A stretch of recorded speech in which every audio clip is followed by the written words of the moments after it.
자, 오늘은 한번 복창해 보실까요? 용서 전쟁에서 승리하라. 용서가 어디서부터 어딜까? 내 아버지를 죽였어요. 그래서 내가 복수를 해야 되는데 그런 사람을 용서한다. 이런 차원이 용서도 용서이겠지만 우리의 삶 가운데서 이제 만나는 사사로운 어떤 일들 가운데 일어나는 작은 감정, 처리, 이런 것도 용서의 범주에 들어간다고 생각이 됩니다. 과연 오늘 우리는 커다란 문제이든 사사로운 작은 문제이든 그런 모든 내 마음에 일어나는 이 감정의 이 상황들을 어떻게 평정심으로 이루어갈 수 있을까? 이게 오늘 우리의 기도 제목이 되었으면 좋겠습니다. 자, 그래서 용서와 평정심은 매우 깊은 관계가 있습니다. 마음이 불편한 상황에서 상대방을 용서하게 되면 평정심이 유지가 됩니다. 그런데 불편한 상황에서 부정적으로 반응을 하게 되면 그게 이제 상처로 남게 되고요. 뭔가 이제 얼굴의 표정은 변하지 않는데 마음속에는 뭔가 이렇게 좋지 않은 감정들이 남게 됩니다. 자, 가령 누가 나에게 심한 말을 좀 했습니다. 상대방은 또 심하다고 생각하지 않을 수도 있죠. 근데 내가 그렇게 들을 뿐이에요. 내가 그렇게 들을 뿐입니다. 또 모욕을 느꼈습니다. 자, 이럴 때 우리가 어떻게 반응할 것이냐, 참 그게 중요한 것 같아요. 용서할 것인가, 상처로 간직하고 안 좋은 감정을 계속 유지할 것인가, 이건 오늘 우리의 선택이 되겠죠. 자, 이럴 때 용서하고 평정심을 유지할 수 있는 그런 우리 모두가 되었으면 좋겠습니다. 이런 경우도 있죠. 보복운전하는 사람이 있습니다. 누가 내 앞에 갑자기 끼어들어서 내가 급정을 하고 내가 놀랬습니다. 그러면 에이 하고 그냥 지나가면 되는데 우리나라는 유독 그런 게 많은 것 같아요. 다시 앞에 가서 내가 나를 이렇게 할 수 있어? 하고 이제 보복운전하는 이런 사람들이 있고요. 층간소음 때문에 그냥 이렇게 한두 번 얘기가 되는데 이것을 극복하지 못하고 그렇게 뭔가 이상한 감정으로 갖는 이런 사람들도 있습니다. 이런 사사로운 것들도 우리가 어떻게 처리할 거냐 참 중요한 부분이라고 봅니다. 또 이런 부분도 있습니다. 배신감을 내가 느꼈다. 내가 그렇게 잘해줬는데 나한테 그렇게 할 수 있다니. 배신감을 느낄 때 우리는 마음의 상처를 간직하게 되고 또 그것에 대해서 용서를 못하는 이런 경우도 있고요.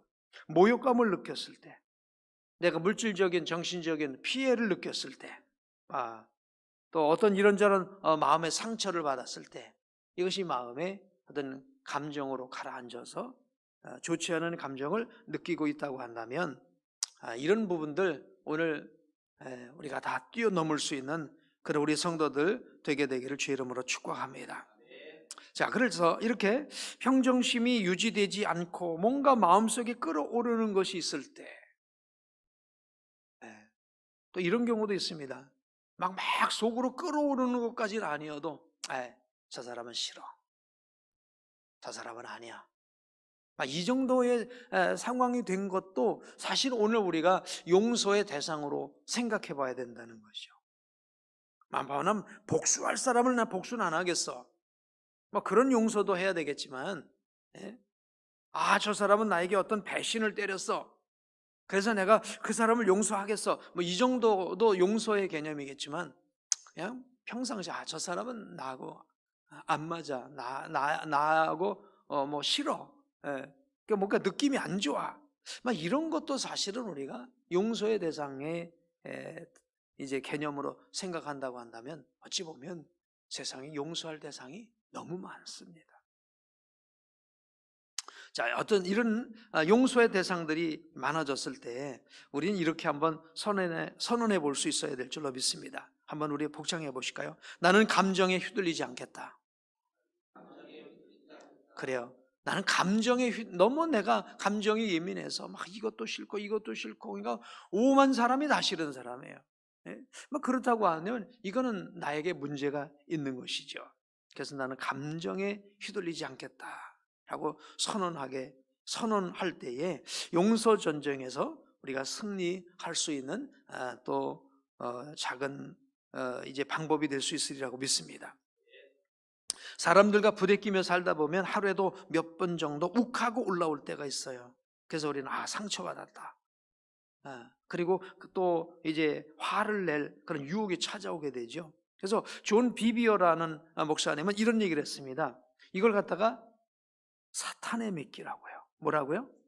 사탄의 미끼. 막 화를 낼 그런 상황이라든지 분노하고 불평하고 뭐 상처받았다 내가 질투하고 미워하고 경계하고 원망하고 시기하고 공격하고 아유 저 사람하고는 하고 딱 그냥 갈라서고 하는 이런 모든 것들, 이게 다 우리에게 던지는 사탄의 미끼라는 거예요. 저 사람은 저래서 딱 이라고, 저 사람은 이렇게 할 수 있는 이런 것들이 다 사탄의 미끼라는 거예요.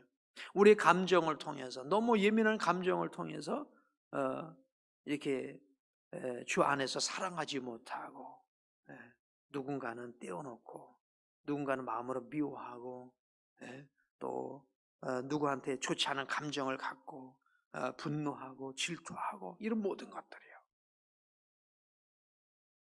사탄의 미끼다. 낚시꾼이 미끼를 던지지 않습니까? 그 미끼를 무는 그 물고기는 정말 불행해지는 거죠. 사탄이 던지는 미끼에 우리가 반응하지 않을 수 있는 깨어있는 우리 모두가 되길 축복합니다. 근데요, 예수님께서 재림하시기 전 말세의 징조가 있는데요, 이 말세의 징조 가운데 하나는 서로의 마음을 상하게 하는 사람들이 많아질 거라는 거예요.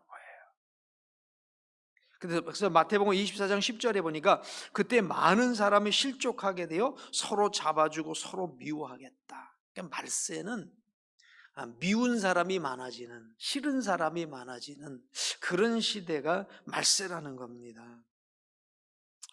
오늘날은 무례하고 다혈질적이고 원망하고 누군가를 싫어하는 이 독소들로 가득한, 그래서 마귀의 관계에 놀아나는 이 독한 감정에 휘둘리고 있는 게 지금 이 시대인 것 같아요. 여러분, 그 어느 때보다도 우리 이제 귀에 들려오는 이야기들이 이런 얘기가 있잖아요. 상처받았다. 요즘은 상처받은 게 왜 이렇게 많은지 몰라요.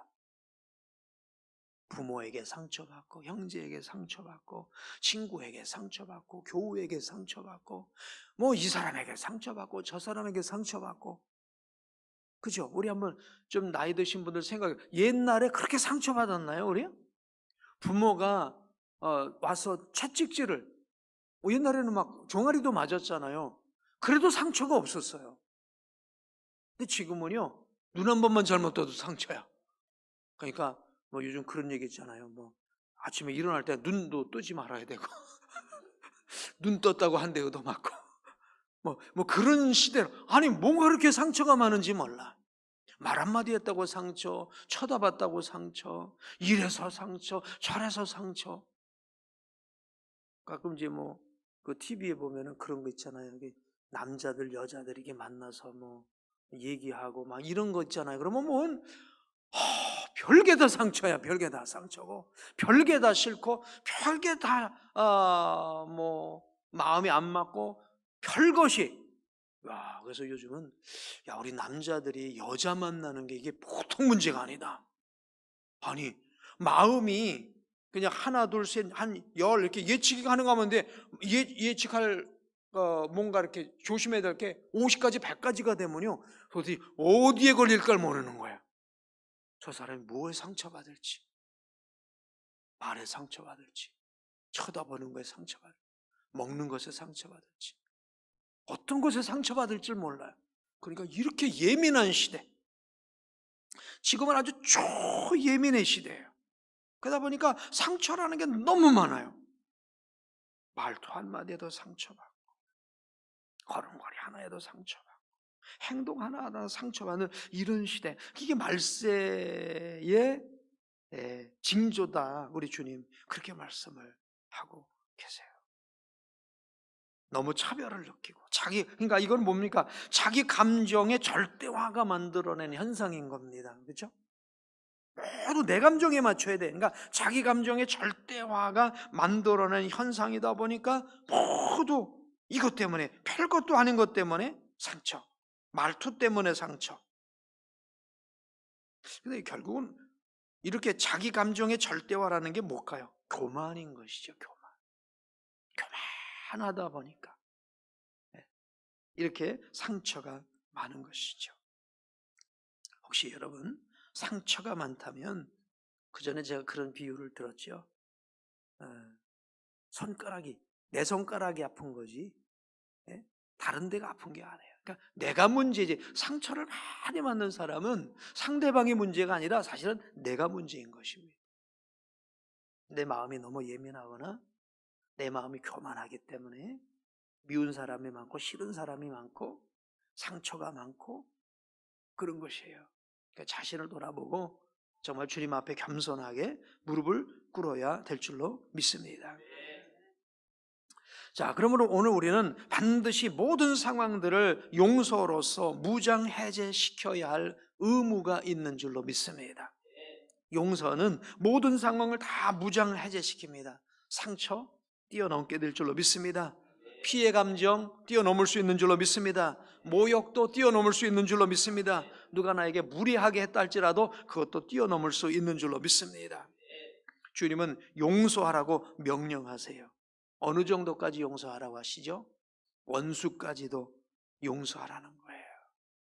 용서 정도가 아니죠. 원수를 사랑하라는 거예요. 마태복음 5장 44절에 보니까 나는 너에게 이르노니 너희 원수를 사랑하며 너희를 박해하는 자를 위해서 하라고 주님께서 명령을 하세요. 예. 오늘 주님의 말씀에 순종하고 내 감정에 휘둘리지 않게 되길 축복합니다. 그래서 미운 사람을 정말 당장 난 사랑할 수 없어요. 어떻게 나에게 상처 준 그 사람을 아주 그냥 마음을 후벼 팠어요. 그냥 살짝 상책이 난 게 아니라 그냥 후벼 팠어. 그래서 도무지 용서가 안 될 때는요, 그 후에 기도를 해야 됩니다. 축복하고 기도는 할 수 있어요. 그러면 기도하다 보면 상처기도 아물어지게 되고요, 마침내 용서할 수 있는 줄로 믿습니다. 자, 우리가 이런 모든 작은 상처든 어떤 이제 그 미운 감정이든 아니면 어떤 아픔의 감정이든 어떤 피해 의식이든 어떤 배신감이든 모욕감이든 이런 모든 것들을 용서할 수 있으려면 어떻게 하면 좋을까? 한 몇 가지 생각을 해봤는데, 첫째, 선포하라. 한번 복창해 보게. 선포하라. 나는 감정에 휘둘리지 않겠다. 아멘. 나는 감정에 휘둘리지 않고 말씀에 순종하겠어 라고 자신에게 선포해야 될 줄로 믿습니다. 감정에 휘둘리면 계속 감정이 이제 발동을 하는 거예요. 말씀에 순종하면 계속 말씀이 발동을 하게 되죠. 감정에 휘둘리지 않고 뭐예요? 말씀에 순종하겠다고 선포하게 되길 축복합니다. 두 번째 입장에서는요, 상대방 입장에서 살펴봐야 될 줄로 믿습니다. 갑자기 나에게 역정을 냈어요. 왜 그랬을까? 어떤 상황이었을까? 한번 상대방 입장에서 생각해 보라는 거예요. 그 사람은 워낙 자주 이렇게 욱하는 성격이 있다든지 환경에 영향을 받았다든지 워낙 예민한 사람이든지 이런 것을 우리가 이해하면 넉넉히 또 넘어갈 수 있는 줄로 믿습니다.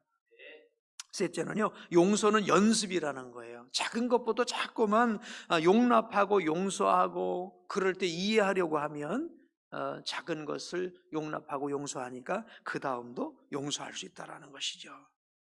넷째는 이런 것입니다. 한번 따라해 보실래요? 복수심의 독배를 마시지 마라.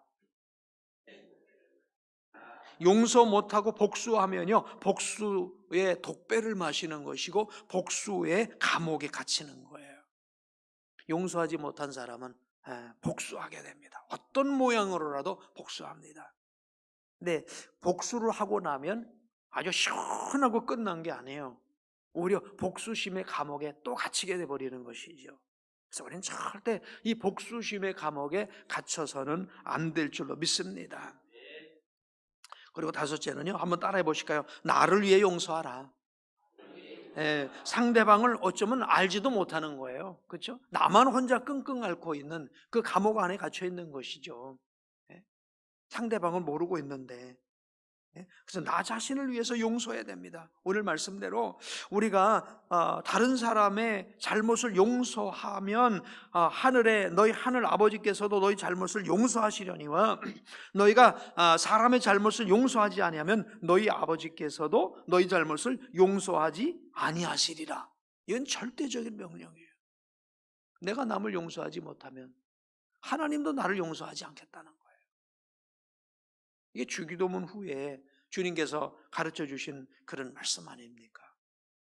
어찌 보면 기도의 전제 조건일 수도 있는 거예요. 너의 기도가 용서가 안 되면 기도가 응답이 안 된다는 거예요. 용서가 안 되면 기도 응답도 안 된다는 거예요.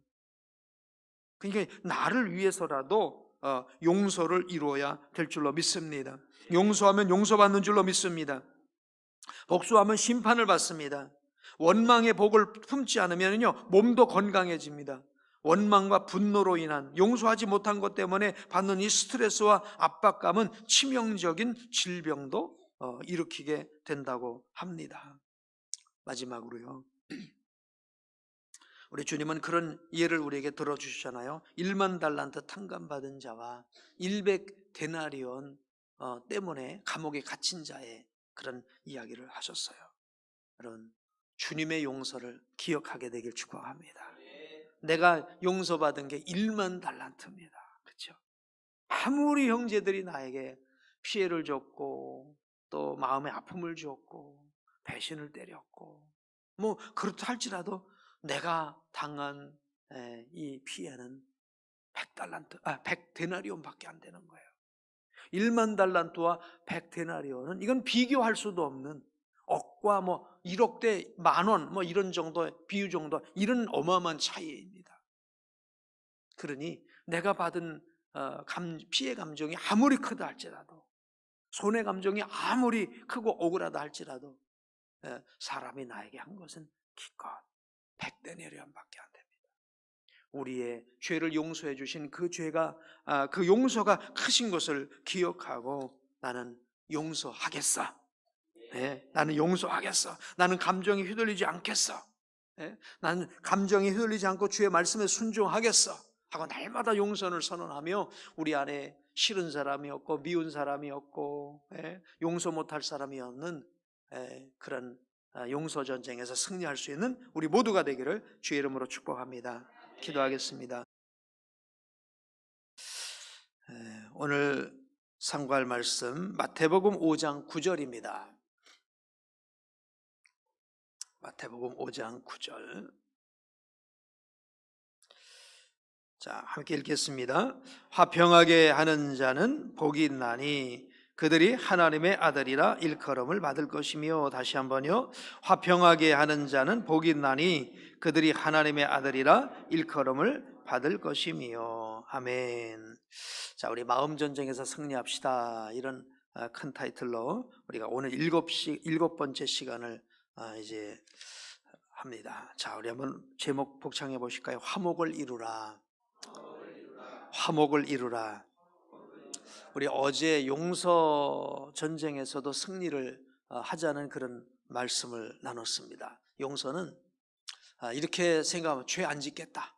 내가 누구를 미워하지 않고 또 누구를 분노하지 않고 싸우지 않고 이 정도 선, 소극적으로 안 하겠다라는 것까지가 뭐 기준을 꼭 그렇게 잡을 수는 없겠지만, 그게 용서라고 한다면 이제 화목이라고 하는 것은 그래, 나는 그래서 그냥 너와 상관없이 너하고 뭐 싸우지 않고 그냥 지내겠어, 이 정도가 아니라 그에게 가까이 다가가는 것이죠.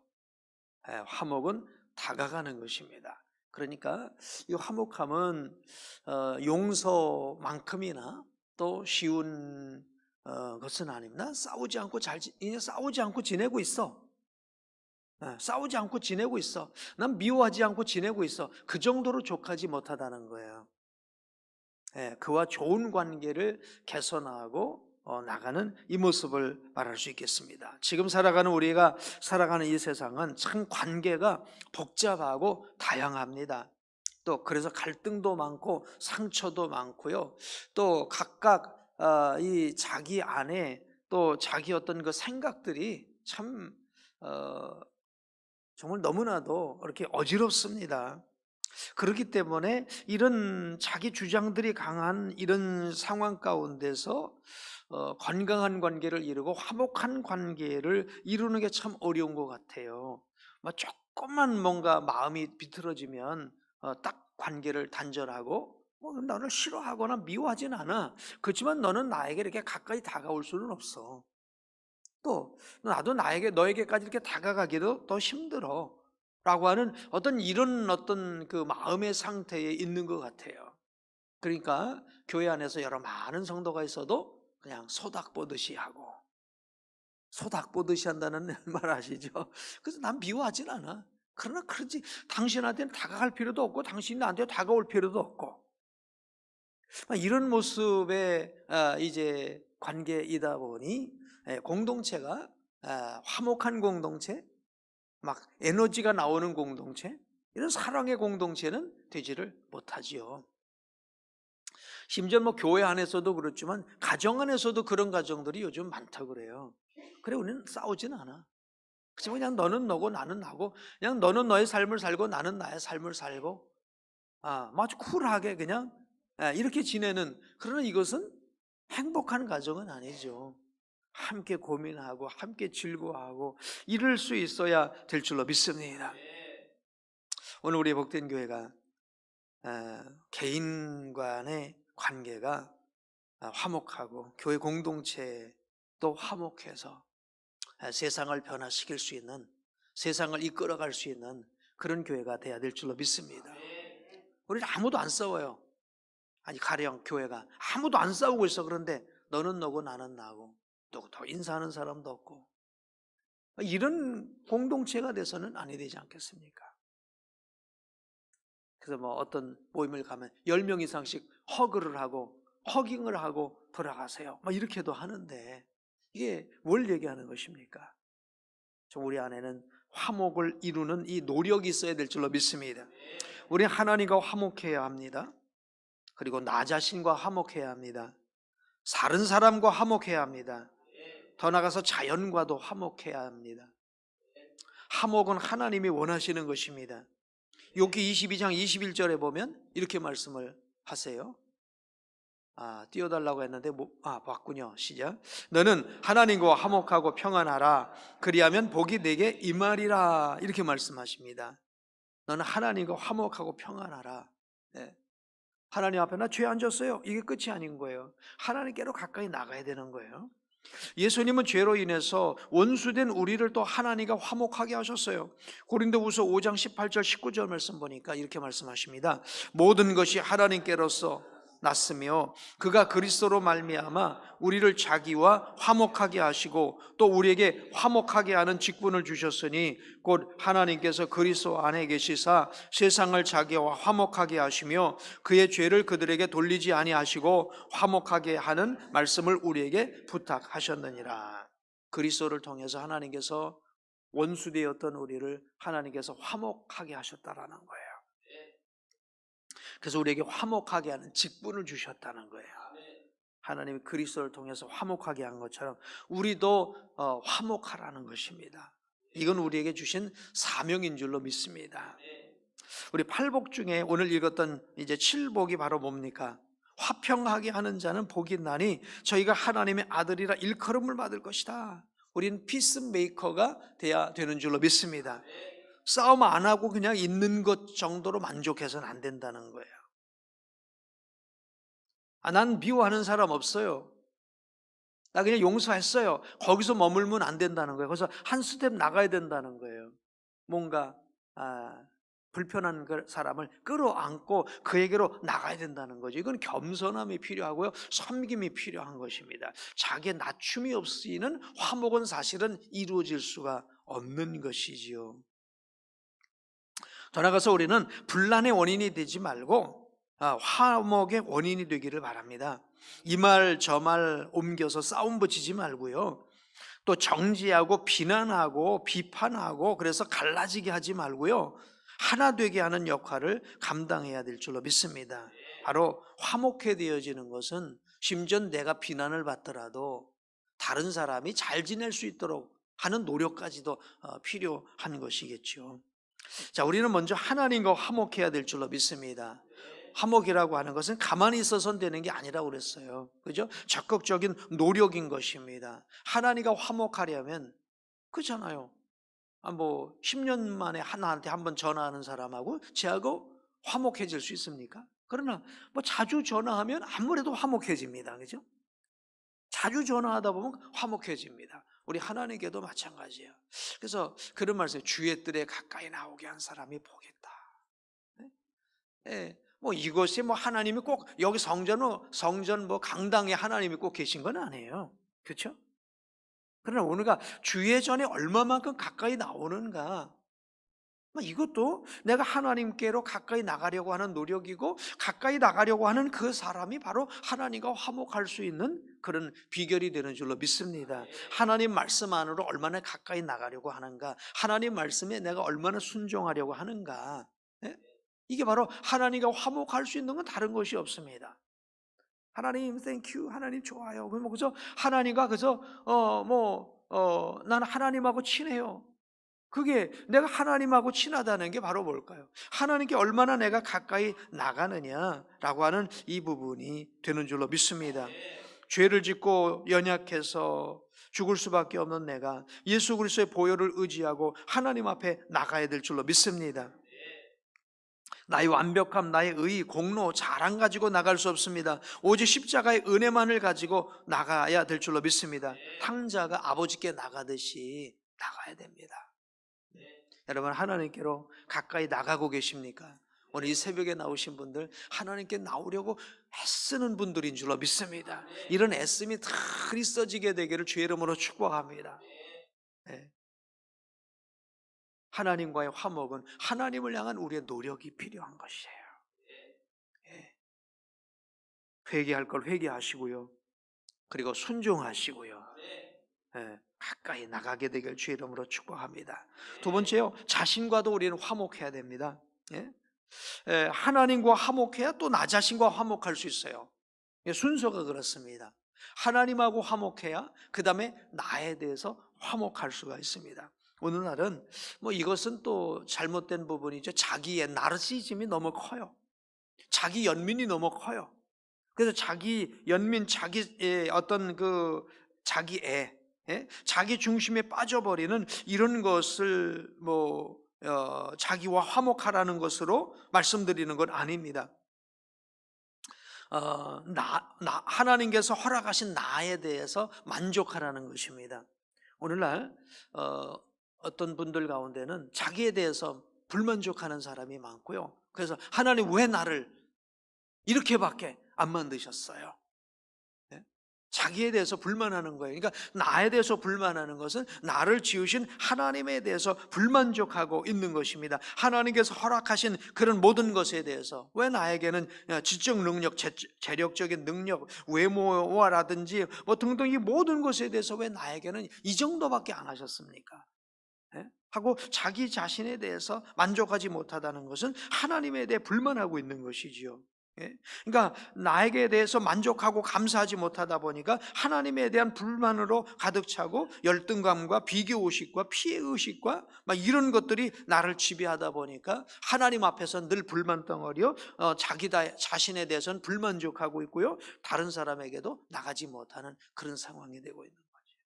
여러분, 우리 자신과도 화목해야 될 줄로 믿습니다. 나에 대해서 감사하시고요, 나에 대해서 떳떳하시고요, 하나님 앞에 기쁨으로 나갈 수 있어야 될 줄로 믿습니다. 그리고 다른 사람과 이제 화목해야 됩니다. 다른 사람과 우리 주 이웃과 화목하려고 한다면 먼저 첫 번째는 그것입니다. 하나님과 화목하고 자기 자신과 화평해야 돼요. 그렇죠? 내 안에 하나님에 대해서 불만이 가득해서 입이 이렇게 나와 있고 나 자신에 대해서도 늘 못마땅한 것이 가득하고 있는데 어떻게 주변 사람하고 화목할 수 있어요? 여러분, 입이 쭉 나와 있는 사람하고 화목할 수 있습니까? 막 고를 내고 막 그냥 인상을 쓰고 있는 사람하고 다가갈 수 있습니까? 다가갈 수도 없고요, 나도 못 다가가고 다른 사람도 못 다가오게 되겠죠. 그러니까 하나님하고 화목하고 나 자신과 화목해야 이웃과도 화목할 수 있는 줄로 믿습니다. 나같이 연약한 것을 받아주신 아버지 하나님을 기억하시기를 바랍니다. 예? 부족한 나를 용납해야 나와 다른 사람을 받아줄 수 있는 줄로 믿습니다. 또 다른 그에게 다가갈 수 있는 줄로 믿습니다.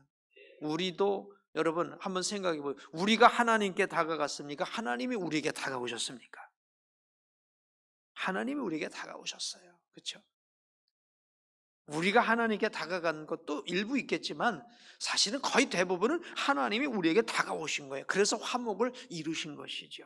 우리가 아직 죄인 되었을 때에, 우리가 아직 죄인 되었을 때에 그리스도께서 우리를 위해서 죽으심으로 말미암아 하나님께서 우리에게 대한 자기 사랑을 확증하셨다라고 말씀하신 것처럼 우리가 죄인 되었을 때 다가오신 것이지 우리가 완벽했을 때 다가오신 것이 아니었기 때문에 이 하나님과 화목하고 자신과 화목하고 다른 사람과 화목한 것은 다가가는 건데요. 주변 사람 여러분 마음 들어요? 나 빼놓고 다 마음 안 들죠? 나도 마음에 안 드는데 내가 마음에 안 드는데 주변 사람이 마음에 들겠습니까? 그렇지만 화목이라고 하는 게 다가가는 것인 줄로 믿습니다. 다른 사람이 변화되기를 기대하지 마시고요. 내가 먼저 변화되기를 바라야 될 줄로 믿습니다. 다른 사람이 다가오기를 기대하니까 안 돼요. 내가 먼저 다가가야 될 줄로 믿습니다. 우리 교회 안에서도 먼저 인사하세요. 이게 그냥 뭐 마주쳤을 때 먼저 인사라는 그것도 되겠지만 모르는 사람에게 다가가는 거. 아멘.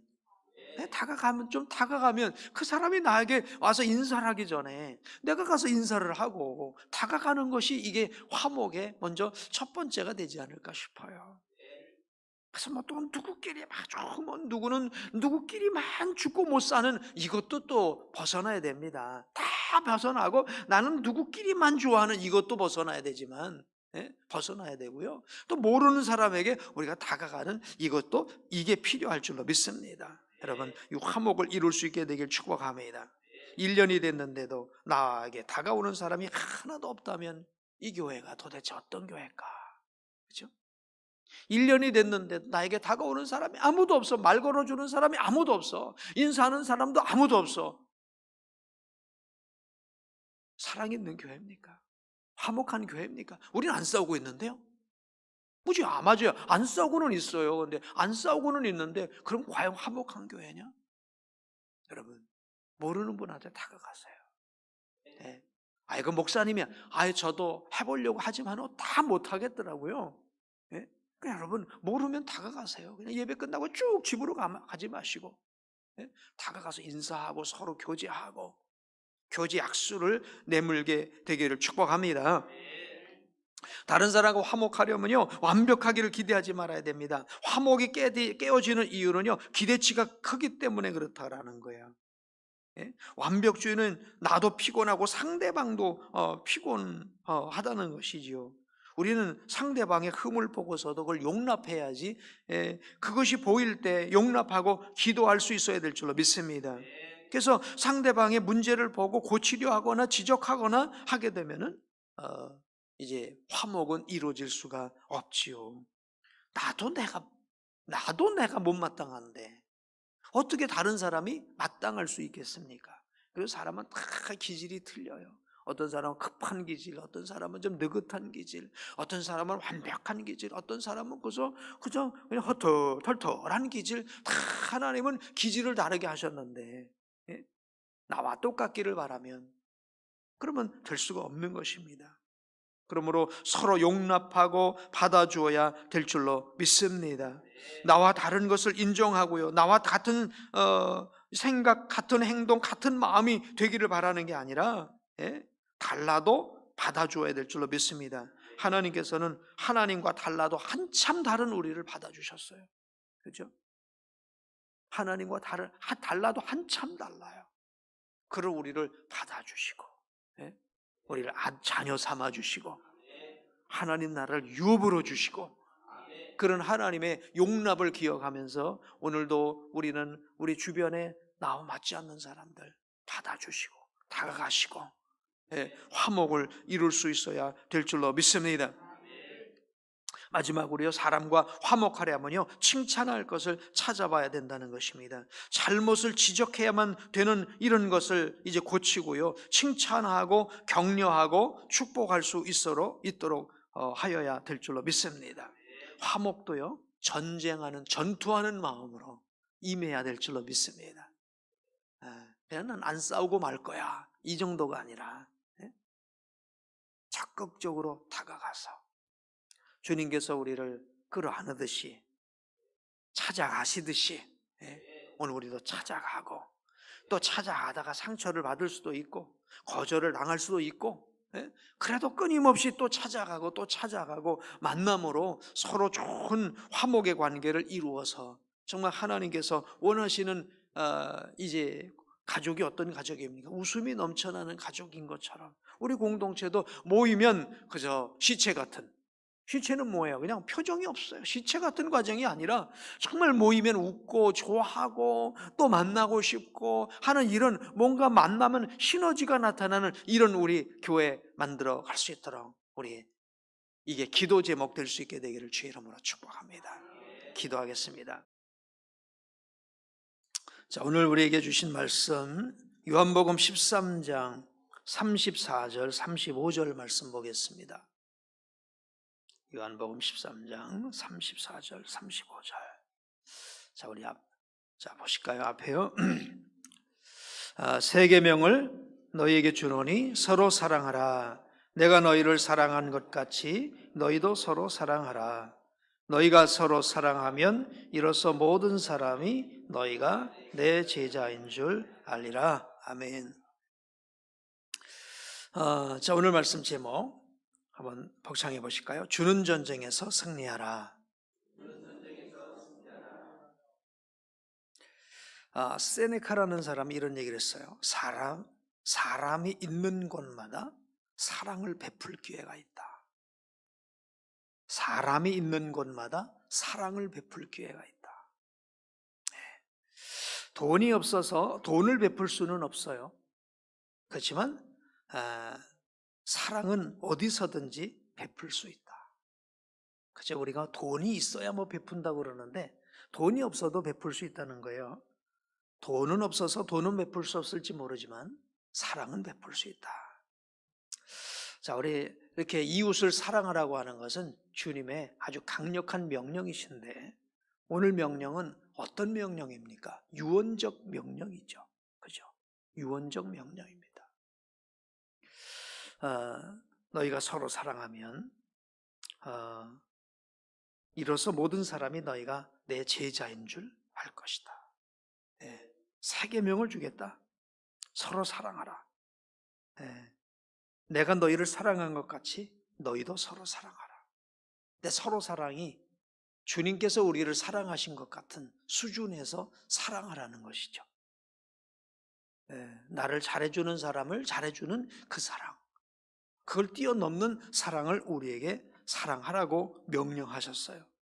그렇기 때문에 이게 쉽지 않고, 그래서 성령의 도우심을 받아야 되고, 또 우리 이제 새로운 마음의 결단이 필요한 부분이라고 믿습니다. 자기만 생각하지 말고 남에게 무엇을 해줄 것을 고민하라는 것입니다. 이기적이고 본질적으로 자기중심적인 우리에게 정말 쉽지 않은 주님의 명령이세요.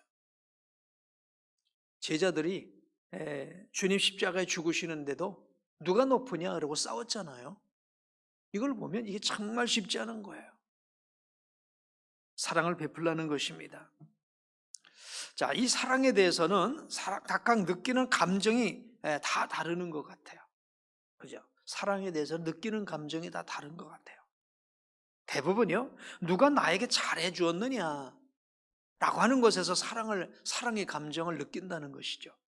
그렇죠? 누가 나를 잘해 줬어요. 그러면 사랑의 감정을, 내가 사랑받았다 라는 그런 감정을 느낀다는 것입니다. 그러나 주님께서 사랑이라고 여기시는 것은 받았을 때의 감정이 아니라 주었을 때 감정이라는 것이죠. 그러니까 이게 또 이거 쉽지 않은 것입니다. 누가 나에게 잘해줘서 사랑을 느꼈는데 그게 아니라는 거예요. 내가 누구에게 잘해주는 것을 사랑으로 느끼라는 것입니다. 주님께서 사랑이라고 여기시는 것은 주는 것입니다. 그러므로 사랑의 핵심은 다른 사람에게 어떻게 대해주는가에 달려 있는 줄로 믿습니다. 우리 인간의 이 변덕스러운 감정에 의해서 나는 사랑받았어, 사랑을 주었어, 이게 아니라 의지적인 선택이라는 거예요. 사랑은 감정에 기초한 게 아니라 의지적인 선택이라는 것입니다. 만약 오늘 우리가 누가 나에게 해준 게 없어, 난 받은 게 없어, 그렇기 때문에 주지 않을 거야. 마치 우리가 부조하듯이 나에게 부조했나 안 했나? 그러니까 안 했으니까 나도 안 해. 이것이 계속 악순환되다 보면 해줄 사람이 없죠. 그죠? 해줄 사람이 없죠. 받은 것이 없으니까 나는 주지도 않겠어 라고 하는 어떤 그런 개념의 어떤 사랑이라고 하면 이것은 악순환이 이루어질 것입니다. 하나님은 사랑이라고 하셨어요. 그렇죠? 우리가 도전해야 될 부분입니다. 우리가 아직 죄인 되었을 때 우리를 사랑하셔서 독생자를 주신 그 사랑. 그래서 하나님은 사랑이시다. 우리가 먼저 하나님을 사랑하는 것이 아니라 하나님이 우리를 먼저 사랑하사 독생자를 우리를 위해서 화목제를 주셨다 라고 말씀하십니다. 자, 그래서 의지적인 선택입니다. 사랑을 주는 것은 자신을 희생해서 남을 유익하게 하겠다는 행동입니다. 우리는 옳은 줄 알면서도 행하지 못하는 경우가 많습니다. 그래서 전쟁입니다. 그래서 우리가 기도해야 될 이유인 줄로 믿습니다. 서로 좋은 관계에서 나를 잘해주는 사람에게 또 나도 주고, 주면 또 보답이 또 오고, 보답이 오면 또 주고, 이런 관계에서 하는 거는 세리들도 할 수 있다는 거예요. 네, 세리들도 할 수 있다는 것이죠. 그런데 가도 반응도 없고, 네? 가면 또 어떤 데 오해까지 하고, 그러는데 사랑을 줄 수 있는 것은요, 이건 전쟁이라는 거죠. 전쟁이라. 그런데 오늘 우리의 수준이 어디까지 가야 된다는 거예요? 거기까지 가야 된다는 거죠. 자기를 3번이나 부인하는 사람, 제자를 보고도 주님은 여전히 사랑을 품고 계시니까 말이죠. 그러므로 남에게 사랑을 줄 수 있는 것은 인간이 할 수 있는 가장 위대한 행동인 것입니다. 앞서 말씀드렸듯이 인간은 이기적인 동물입니다. 이기심과 자기중심이라고 하는 것이 뼛속까지 새겨져 있는, 모두 자기 중심이, 자기 감정에 집중하는, 모두 자기 감정에만 집중합니다. 옆에 누가 죽었어도 내 감정이 어떤가가 중요해요. 누가 여기서 망하게 됐어도 내 감정이 중요한 그런 시대에 우리가 살고 있다는 거죠. 이런 우리에게 누구에게인가 사랑을 준다는 거 결코 쉽지 않은 것 같습니다. 이거는 누구나 막론이에요. 저도 쉽지 않고 여러분도 쉽지 않고. 그래서 오늘 우리가 도전해야 될, 또 이걸 전쟁으로 선포하고, 전쟁으로 선포하고 나가야 될 그런 부분이라고 믿습니다. 어떤 분이 자기 고백을 합니다. 자기는 평생 만족을 모르고 살았다는 거예요. 자기가 이렇게 불만족스럽고 행복하지 못한 것은 누군가의 잘못이라는 착각 속에서 살았다는 거예요. 남편이 조금만 잘해줬어, 우리 자식들이 조금만 잘해줬어도, 누가 나에게 조금만 잘해줬어도 내 마음이 이렇게 힘들지 않았는데 그 탓을 남에게 돌렸다라는 거예요. 교회 와서도 그렇잖아요. 아무개가 나에게 조금만 잘해줬어도, 누가 나를 서운하게 하지 않았더라면 내가 마음이 이렇게 힘들지 않았을 텐데, 이런 생각에 이렇게 집중해 있는 거예요. 그러면 다 서운한 사람만 있죠. 내가 물질이 조금만 더 있었더라면 이렇게 힘들지 않았을 텐데, 그때 누가 나를 도와줬더라면, 내가 건강했더라면, 이런 식의 늘 생각이었다는 거예요. 근데 그는 그렇게 고백했습니다. 나를 만족시켜줄 마약은 없었습니다. 표현이 나를 만족시켜줄 마약은 없었다는 거예요. 그래요. 누가 나에게 잘해준다라고 하는 것 때문에 내가 행복하다고 만족하다고 하면 그런 만족은 없다라는 것입니다. 그런데 자기 자신에게 변화가 일어났어요. 주님을 인격적으로 만났어요. 나에게서 눈을 들어서 이웃을 보게 된 것입니다. 지치고 힘들기도 하지만 왜요? 내가 해줄 만큼 반응이 없을 때도 있고 인정과 보상과 이런 게 없을 수도 있지 않습니까? 그러니까 지치고 힘들 수도 있지만 하나님께서 나를 사랑하시는 것이 어떤 수준인가를 그런 걸 통해서 알 수 있게 되었더라는 것입니다. 그렇습니다. 받는 사랑은 반쪽 사랑이라는 것입니다. 주는 사랑을 실천하지 않으면 사랑은 완성되지 못하는 것입니다. 오늘 이 거룩한 우리 도전을 한번 실천해 볼 수 있게 되길 축복합니다. 우리 교회 안에서 쉬운 예가 모르는 사람에게 찾아가서 인사하는 건 아닐까 싶어요. 너도 나한테 인사 안 하니까 나도 인사 안 해. 이게 아니라 서로 모르는 사람에게. 우리 교회에 한번 좀 요즘 어제부터 그런 기도를 했어요. 어느 교회는 꼭 허깅을 하고 간대. 근데 저부터도 허깅이 좀 어색해. 그렇죠? 근데 우리 여성들한테는 허깅할 수도 없고, 그렇죠? 또 남자들끼리 또 허깅하는 게. 근데 또 저는요 키가 작으니까 키 큰 사람하고 허깅하려면 좀 근데 내가 키가 커서 이렇게 안아주면은 허깅이 되게 좋을 것 같아. 근데 내가 안기려고 생각하니까는 영 아주 찜찜해요. 찜찜해. 근데 허깅 잘하는 교회 목사님은 나하고 늘 허깅하자고 그랬는데 내가 하면 꼭 안겨. 근데 안기고 나니까 좀 기분이 좀 묘해. 그래서 허깅까지는 뭐하고 우리는 꼭 두 손 악수. 옆 사람하고 두 손 악수 한번 해보십시다. 두 손 한 사람 이러지 말고 그냥 두 손 악수. 두 손 악수를 한 10명하고만 하면 어떨까? 교회 왔다 가기 전에 아는 사람끼리 말고 그래서 모르는 사람하고라도 두 손 악수를 10명하고만. 이게 10명을 두 손 악수를 하려고 다가가는 이것만으로도 우리가 뭔가 섬김의 마음이 없이는 이것도 어렵지 않을까 그런 생각이 들어요. 대부분의 사람은 무엇을 얻을까에 관심을 썼습니다. 누가 나에게 뭘 줬는가에 초점을 맞춥니다. 그러나 우리는 무엇을 줄까에 관심을 가져야 할 줄로 믿습니다. 하나님을 향해서도 이런 마음을 가져야 신앙생활이 됩니다. 하나님 나에게 뭐 해주셨지? 이러면요 신앙생활은 실패해요. 내가 어떻게 하나님께 드릴까? 어떻게 하나님을 기쁘시게 할까? 왜? 하나님은 우리에게 독생자를 주셨기 때문에. 어떻게 하나님을 기쁘시게 할까? 교회를 향해서도 마찬가지죠.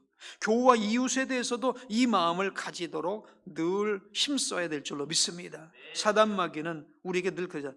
네가 뭘 여기서 사랑받은 게 뭐가 있니? 예? 너에게 해준 게 뭐가 있어? 다 너 이용하려고만 하잖아. 너한테 잘해주려고 하는 사람들이 다 뭐하고 있니? 결국 너 이용하고 있잖아. 막 이런 나쁜 생각들을 줍니다.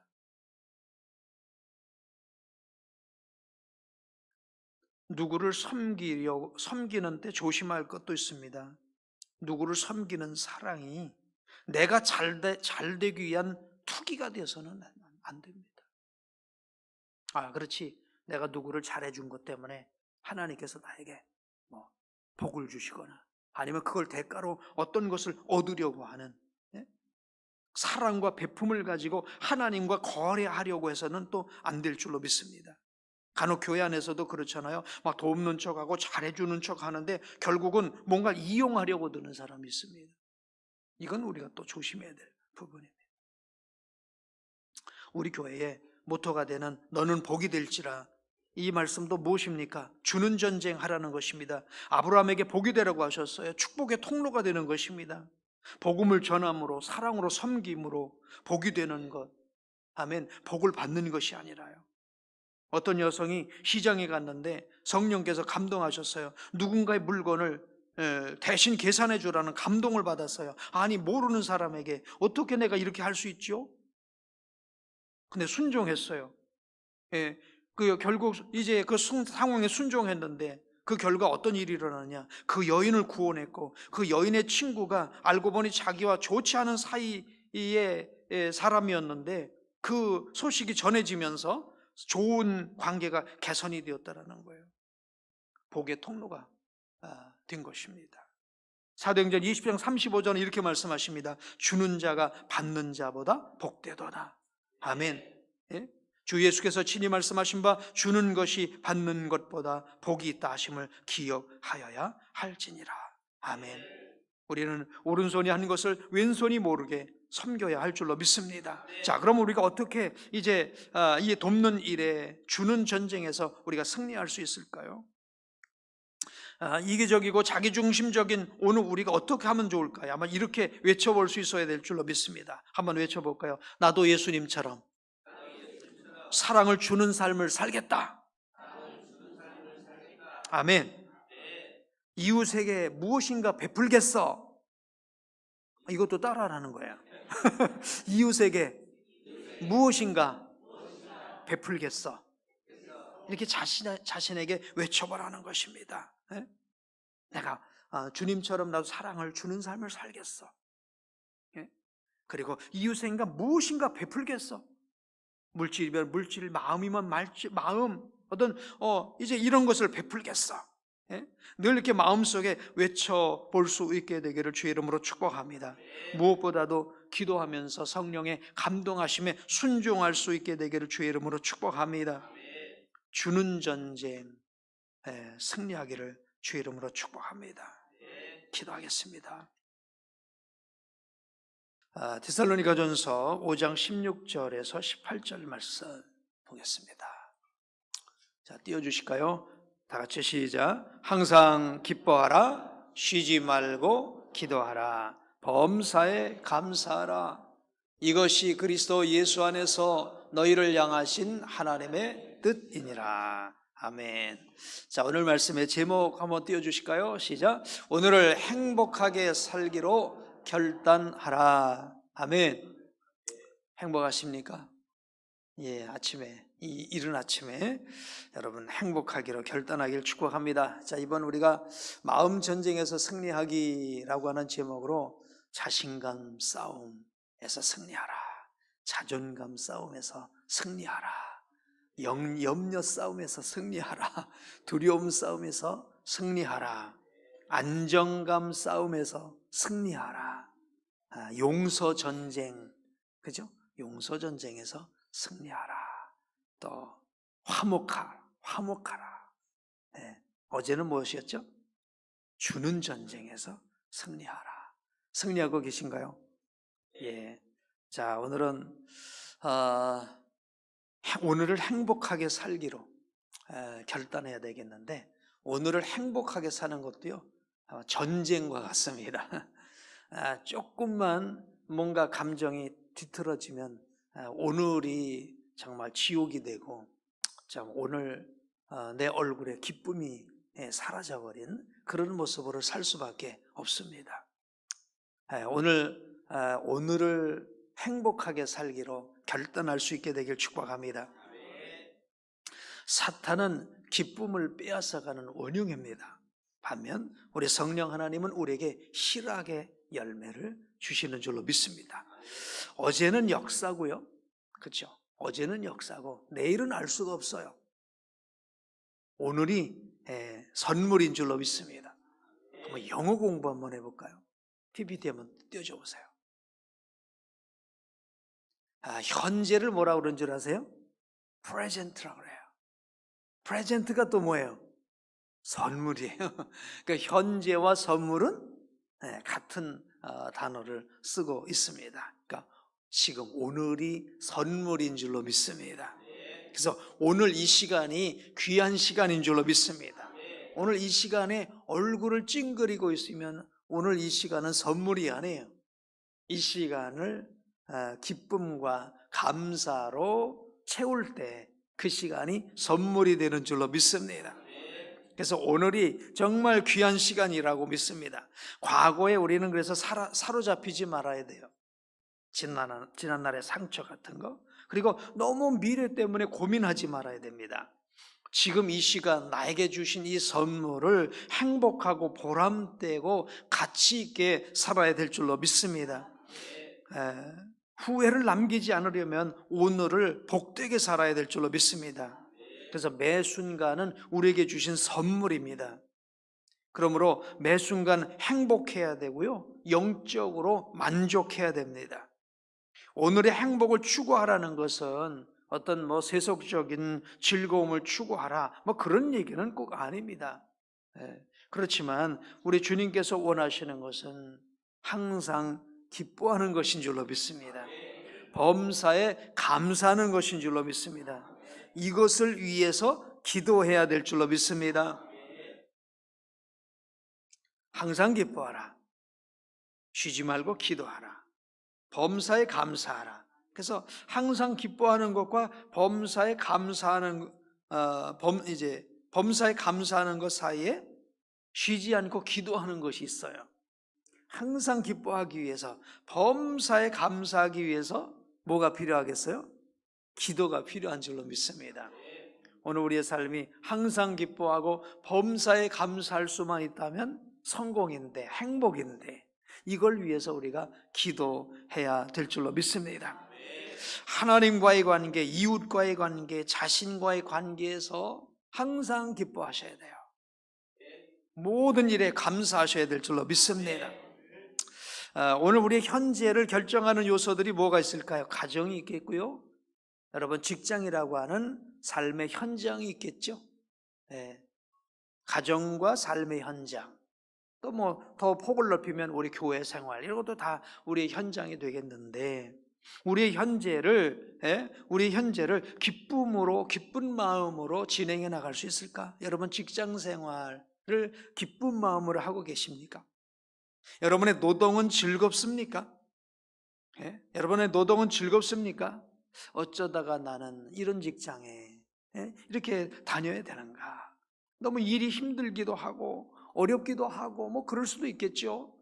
그렇지만 여러분의 직장 생활, 여러분의 노동, 그렇죠? 여러분의 현장은 정말 즐거운 마음으로 대하여야 될 줄로 믿습니다.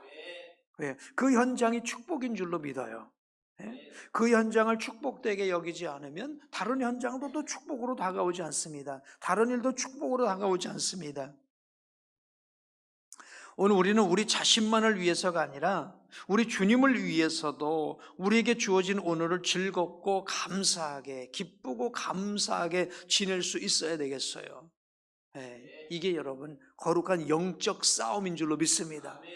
사단 마귀를 물리쳐라 이런 것이 아니라 우리 안에 기쁨을 앗아가고 감사를 앗아가고, 그래서 우리 얼굴을 어둡게 만든 굳은 얼굴로 하루 온종일을 시작하는 그런 우리의 모습이라고 한다면 이건 우리가 싸워야 할, 이겨야 할 그런 부분이라고 믿습니다.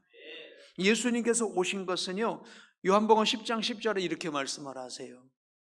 도둑이 오는 것은 도둑질하고 죽이고 멸망시키려는 것뿐이요, 내가 온 것은 양으로 생명을 얻게 하고 더 풍성히 얻게 하려 하는 것이라. 그래요. 오늘 우리가 예수 믿고 생명을 얻는 것만이 아니라 풍성한 삶을 사는 것이죠. 주님 안에 행복한, 감사가 넘치는 삶을 살게 하기 위함인 줄로 믿습니다. 또 요한복음 15장 11절은 이렇게도 말씀하세요.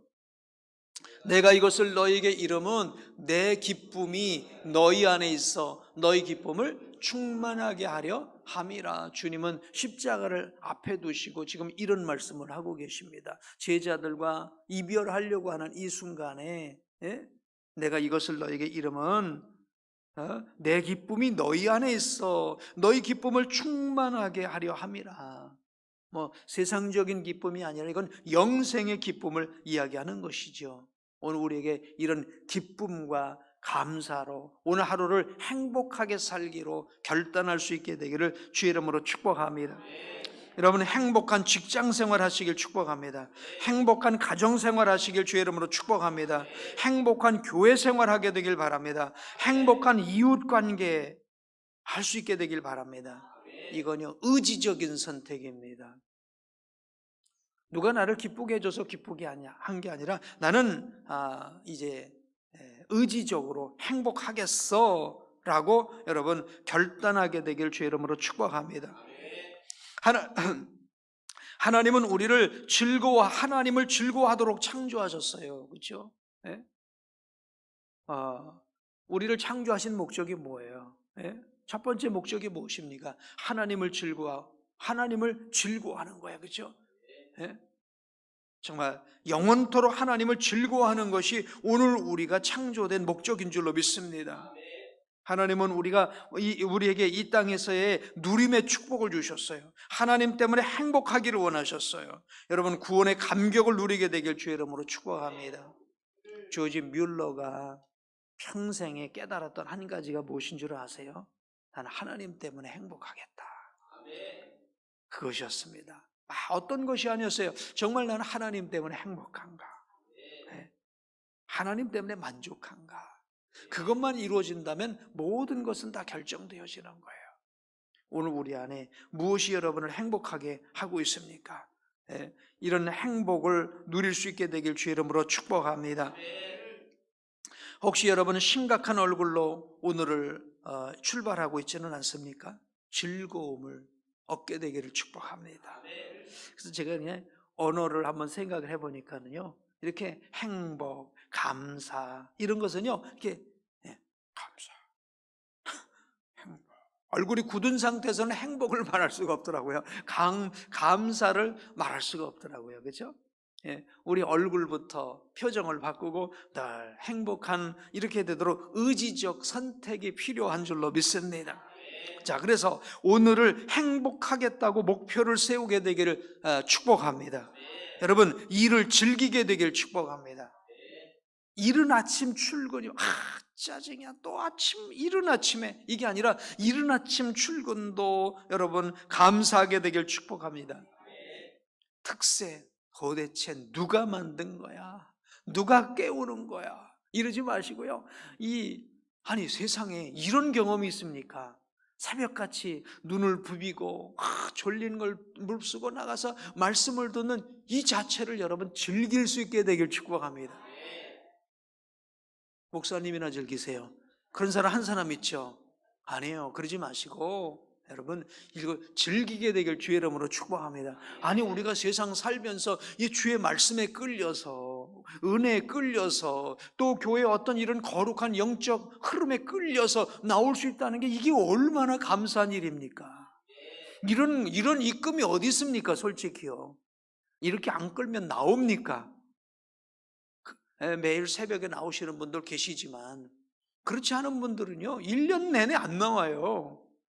그렇지만 이런 영적 이끌림에 여러분이 끌려서 나온다는 이 자체가 이게 나를 귀찮게 하는 게 아니라 이걸 여러분 행복이라고 생각하면요 이 새벽에 나오는 거 여러분 감사헌금하셔야 돼요.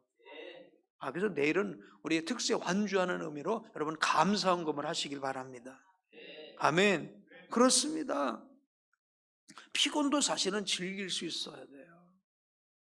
운동하는 사람들 보니까요 이 무거운 걸 들으면서 막 근육이 찢어지는 것 때문에 행복하대요.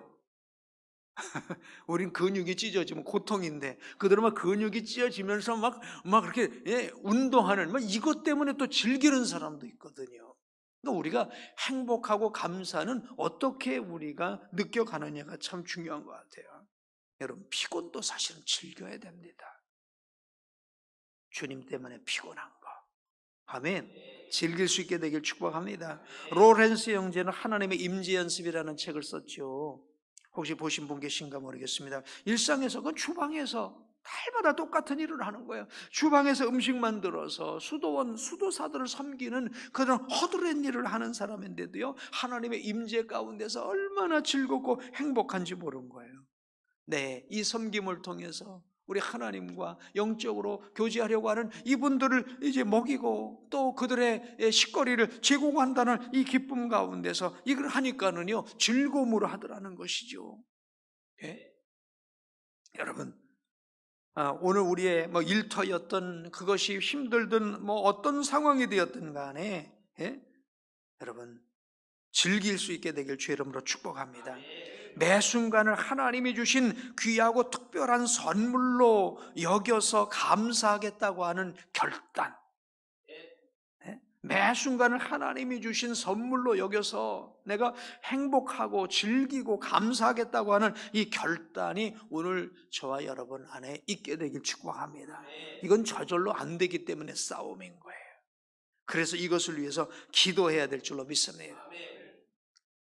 매 순간을 행복하게 살려면요, 하나님 앞에서 아이처럼 순진해야 될 줄로 믿습니다. 아이처럼 순진하라는 것은 유치하게 행동하라는 게 아니라 단순하라는 거예요.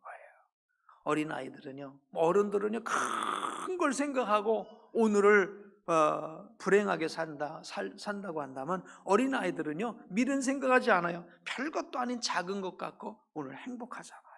그렇죠? 어린아이처럼 하나님 앞에서 단순하게 작은 것에도 감사하며 행복할 수 있게 되어야 될 줄로 믿습니다.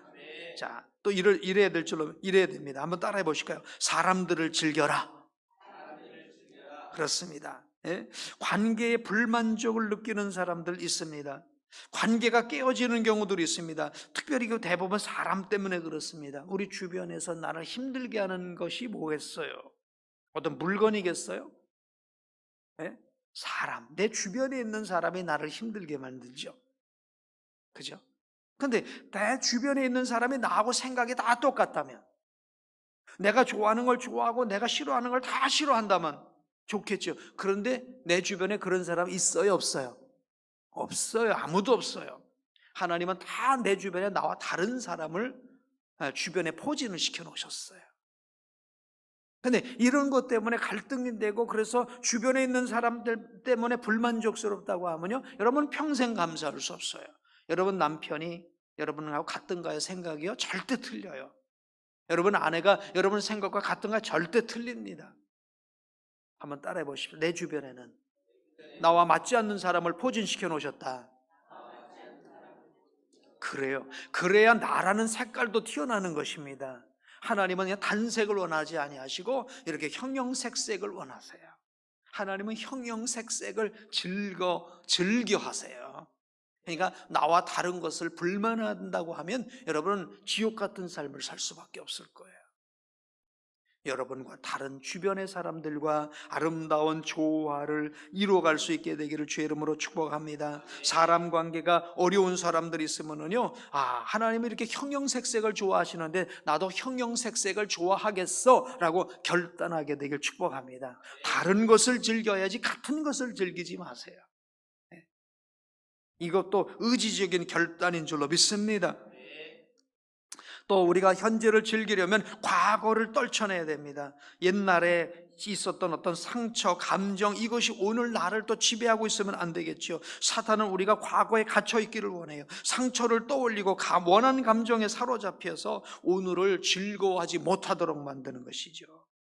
여러분 수치심 후회에 여러분 이렇게 시달리고 있습니까? 이 모든 것에서 자유하게 되기를 축복합니다.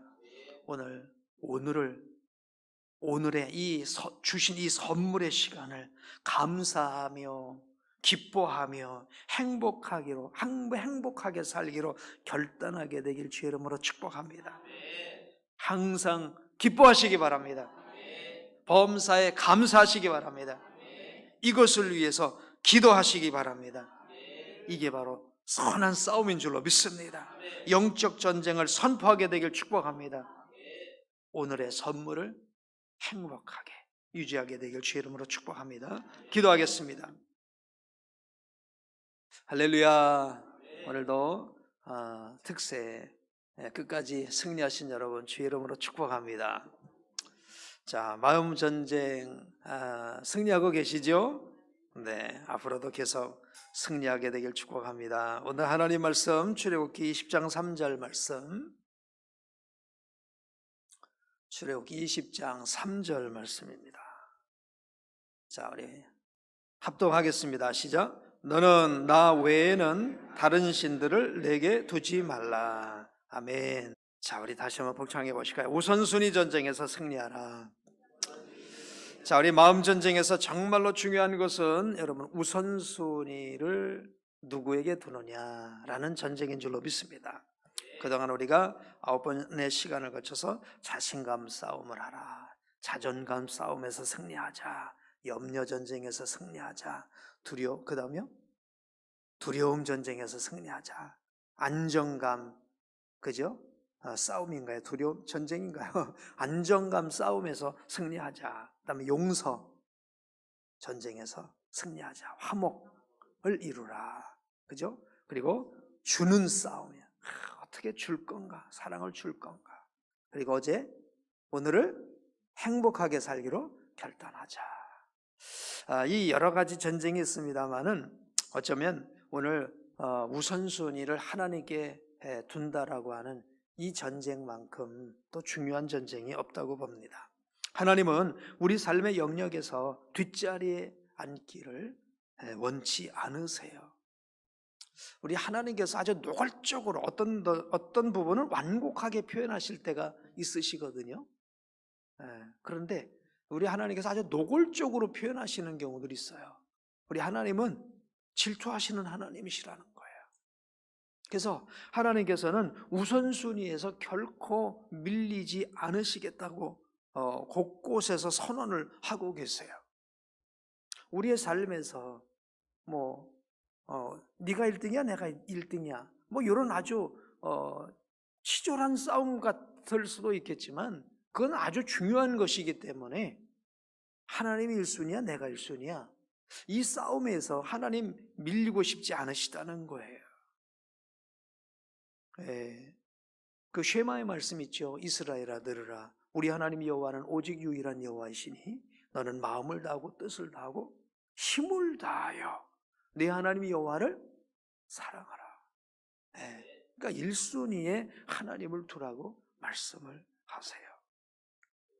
오늘 말씀도 어떤 말씀입니까? 너는 나 외에는 다른 신을 두지 말라는 거야. 아주 독선이죠, 독선. 유일한 하나님이시라는 거예요. 비교도 하지 말고 다른 것을 내 앞에 두지도 말고. 좀 무한 얘기입니다만은 하나님이 먼저입니까? 가정이 먼저입니까? 순서를 따지자면 하나님이 먼저죠. 내가 먼저입니까? 하나님이 먼저입니까? 하나님이 먼저죠. 내가 먼저냐 하나님이 먼저냐 싸움에도 하나님이 먼저라면 가정이 먼저냐 하나님이 먼저냐 직장이 먼저냐 하나님이 먼저냐 그죠? 사실 하나님이 우선순위가 돼야 된다. 성경의 말씀은 강력합니다. 로마서 11장 36절은 이렇게 말씀합니다. 이는 만물이 주에게서 나오고 주로 말미암고 주에게로 돌아갑니다. 영광이 그에게 세세토록 있을지어다. 아멘. 모든 것이 그분으로부터 나오는 줄로 믿습니다.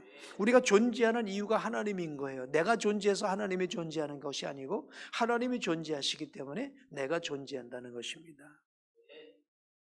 만물에 존재하는 순서가 하나님이 먼저고 하나님이 영원토록 존재하시고 자, 이런 질서 가운데서 오늘 우리 자신들의 우리의 삶의 우선순위가 매겨지는 줄로 믿습니다.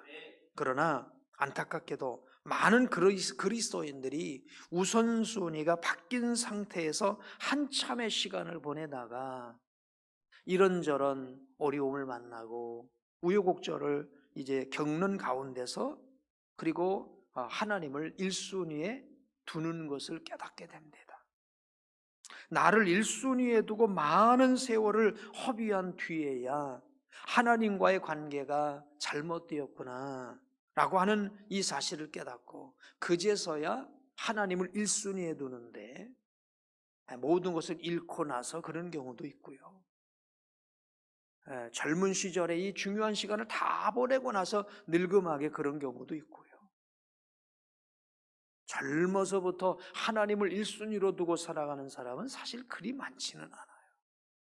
그래서 오늘 우리가 싸움인 거지요.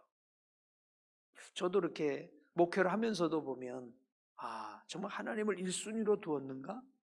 라고는 이 부분에서는 너무 자주 실패했던 것들을 생각을 해보게 됩니다.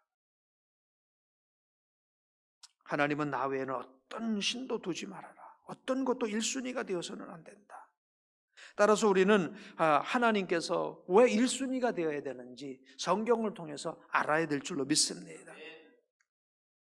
이유도 모르고 1순위를 두라고 하면 이유도 모르고 또 1순위를 두는 것이 축복이고 행복인 것을 알아야 즐겁게 하나님을 1순위로 두게 되는데, 막 율법으로 억압으로 맞아 하나님 1순위가 돼야 돼, 안 하면 막 그냥 벼락이 내릴 것 같아, 이런 마음으로 하게 되면 1순위를 두기는 두는데 행복이 없어요. 즐거움이 없어요. 오늘 우리는 하나님을 즐겁게 1순위로 두고 살아가는 것이 진정한 축복인 것을 믿으시길 바랍니다. 아브라함은 하나님을 1순위로 두잖아요. 롯은 어떻습니까? 자기가 1순위예요. 근데 당장 볼 때는 어떻습니까? 롯이 승승장구예요. 그죠? 승승장구합니다. 좋은 땅도 차지합니다. 그럼 결과가 어떻게 된 것입니까? 아브라함이 승리하지 않습니까? 자, 그러면 1순위라는, 하나님을 1순위로 둔다는 건 어떤 것입니까? 예배를 드리는 것입니다. 예배는 하나님을 1순위에 두었다는 우리의 표현입니다. 예배는 하나님을 1순위에 두었다는 우리의 표현입니다. 예수 그리스도를 믿음으로 하나님의 자녀가 된 우리는 영생을 선물로 받았어요. 그래서 새 생명 가운데 행하게 되는 줄로 믿습니다. 새 생명 가운데 행한다는 건 뭐예요? 전에는 나를 예배한 거예요. 근데 이제는 하나님을 예배하는 삶으로 우리가 삶이 바꿔진 것을 말합니다. 예. 우선순위가 이렇게 하나님을 예배하는 것으로 바꿔지는데요. 근데 이게 한번 기계처럼 딱 바꿔지면, 하나님 1순위 하고 이제 너트를, 나사를 딱 돌려놔서 딱 고정시켜 놓으면 그냥 평생 있는 게 아니에요. 이건 또 다시 돌아가는 거예요.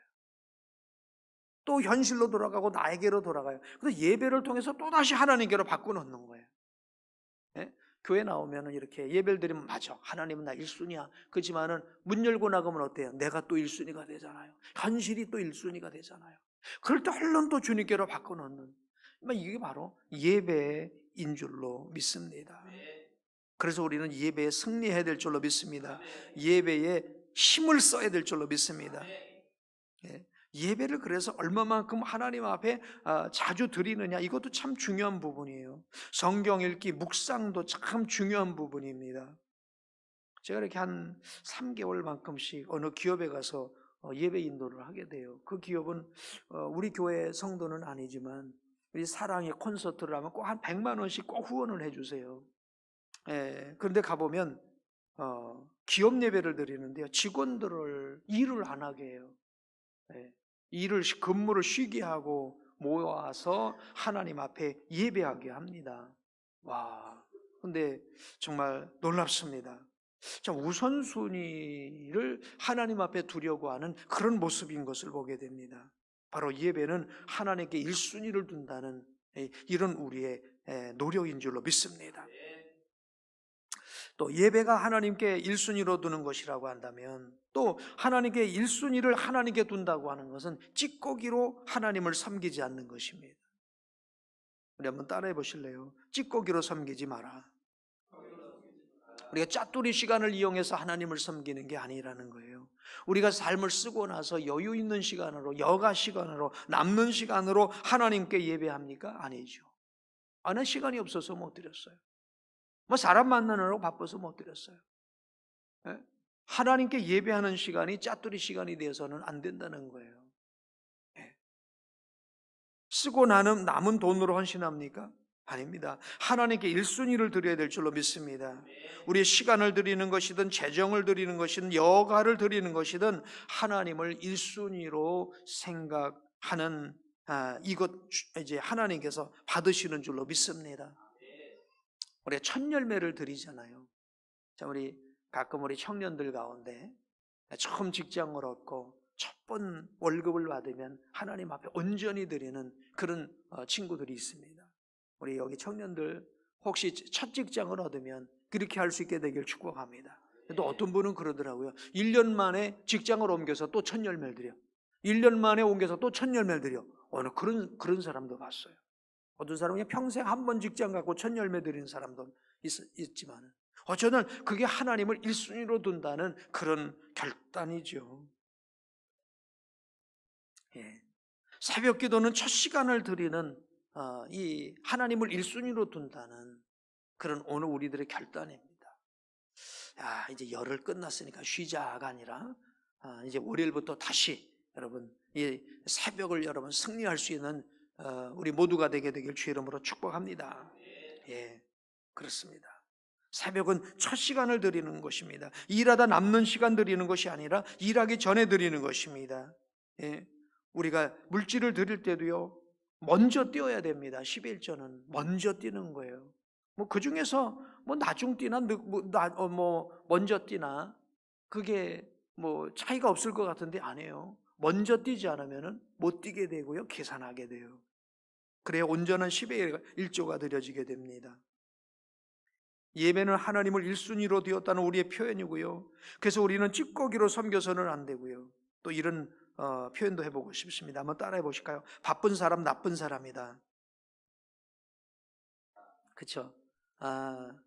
바쁜 사람이 나쁜 사람이에요. 어떤 일에 무엇이 바빠요? 하나님을 2순위로 둘 만큼 무엇이 바쁠까요? 그렇죠? 그렇게 바쁜 사람은 사실 나쁜 사람입니다. 바쁜 사람은 불신앙인이에요. 뭐 그렇게 바쁜지, 뭐가 그렇게 힘든지, 그죠? 하나님을 1순위로 두고 행하는 그 영적 행위가 최고의 가치가 될 때에, 하나님을 1순위로 두고 행하는 영적인 행위가 최고라는 가치가 될 때에 우린 바쁘지 않은 줄로 믿습니다. 어떤 사업을 하든 어떤 사역을 하든 하나님을 1순위에 두고 나갈 수 있게 되길 주의 이름으로 축복합니다. 하나님을 1순위로 둔다는 것은 우리 하나님을 내가 사랑한다고 하는 것을 내가 증명하는 것이에요. 하나님을 1순위로 둔다는 게 하나님을 사랑하는 것을 증명하는 것이에요. 입술로 하나님을 사랑한다는 고백이 필요도 합니다. 그러나 이제 고백도 중요하지만 우리의 삶이 따라와야 되겠죠. 여러분, 사람이 먼저가 되고 사업이 먼저가 되어서는 안 돼요. 나는 하나님을 2순위로 두겠다고 입술로 말하는 사람은 없어요. 나는 하나님을 2순위로 둡니다 라고 말하는 사람은 없어요. 내가 1순위예요 라고 말하는 사람은 없어요. 그러나 대부분 하나님을 2순위에 둡니다. 다 자기를 1순위에 두지요. 오래도록 신앙생활한 사람들이 조심해야 될 부분입니다. 그럼 하나님을 우선순위에 두고 싶다면 어떻게 될까요? 하나님께 기도하게 되길 축복합니다. 하나님을 향한 열심을 나에게 주십시오. 너희는 먼저 그의 나라와 그의 의를 구하라 라고 말씀하신 것처럼 우리 주님이 말씀하셨잖아요. 구해야 될 줄로 믿습니다. 하나님을 1순위에 두고 살아갈 수 있도록 나를 도와주세요. 그런 열심을 주세요. 하나님을 1순위로 두고 살아가는 즐거움을 주세요. 라고 여러분 기도하게 되길 축복합니다. 그리고 하나님을 1순위로 우선순위로 두려고 한다면 훈련해야 된다는 거예요. OIB도 아주 중요한 것입니다. OIB를 붙잡는 게 하나님 1순위로 두겠다는 결단이에요. 이게 자꾸만 놓치잖아요. 그렇죠? 순서도 OIB 순서를 놓치잖아요. 기도하는 것도 그렇고요. 성경 공부하는 것도 그렇고요. 하나님이 무엇인지 원하는 것을 찾고자 하는 노력이 성경 공부하는 것 아니겠습니까? 하나님이 원하시는 것을 알기 위해서 우리는 설교도 들어야 되고요. 세미나도 들어야 되고요. 저도 또 어제 설교 몇 편 들었어요. 아니 목사가 뭐 이렇게 설교를 듣습니까? 그거 갖고 듣고서 설교하려고? 아닙니다. 뭐 듣고서 좋은 재료를 얻어 설교도 할 수 있겠지만 저도 은혜를 받아야 돼요. 누구도 채워지지 않으면 안 돼요. 그래서 여러분 이렇게 이게 다 훈련인 줄로 믿습니다. 훈련인 줄로 믿습니다. 교과서를 열지 않고 공부할 수 없어요. 교과서를 열지 않고 성장할 수 없어요. 오늘 좀 길어지네요. 이제 결론입니다. 그럼 우리가 어떻게 우선순위 전쟁에서 승리할 수 있을까요? 여러분, 우선순위 전쟁에서 승리하고 여러분의 삶이 행복하고 진정한 성공을 원하십니까? 하나님의 칭찬을 원하십니까? 다른 것이 아닙니다. 하나님을 우선순위로 두는 것입니다. 큰 일을 한다고 하나님 기뻐하시지 않습니다. 많은 사람이 인정한다고 좋아하지 않습니다. 하나님을 1순위로 두는 것을 하나님은 원하십니다. 이게 바로 우리가 싸워야 할 영적 전쟁인 줄로 믿습니다. 마귀가 노리는 것은 우리의 마음입니다. 하나님에게서 마음을 떠나게 하려고 하는 것입니다. 성령으로 충만하시기 바랍니다. 말씀으로 충만하시기 바랍니다. 하나님 앞에 설 우리 아닙니까? 하나님을 1순위로 두고 살아간 사람은 한번 따라해 보실까요? 하나님을 영광 중에 배울 것입니다. 하나님 앞에 뭔가 부끄러워. 내가 수치로우면 뭐 잠깐만 빼 뒤로. 근데 영광 중에 하나님을 배울 수 있는 사람, 하나님을 1순위로 둔 사람, 우리 모두 되기를 주의 이름으로 축복합니다. 기도하겠습니다.